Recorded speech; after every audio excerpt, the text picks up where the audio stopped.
Manusia sempurna adalah mereka yang mampu melepaskan diri dari sifat-sifat tercela dan menghiasi diri dengan sifat-sifat terpuji.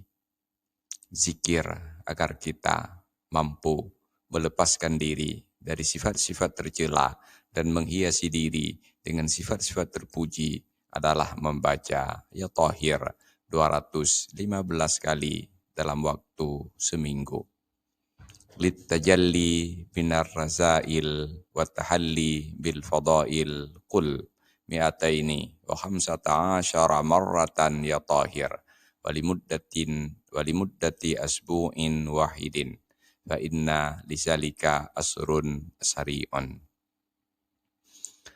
Untuk melepaskan diri daripada sifat-sifat tercela dan menghiasi diri dengan sifat-sifat keagungan dan kemuliaan, bacalah 215 kali Ya Thahir dalam waktu seminggu.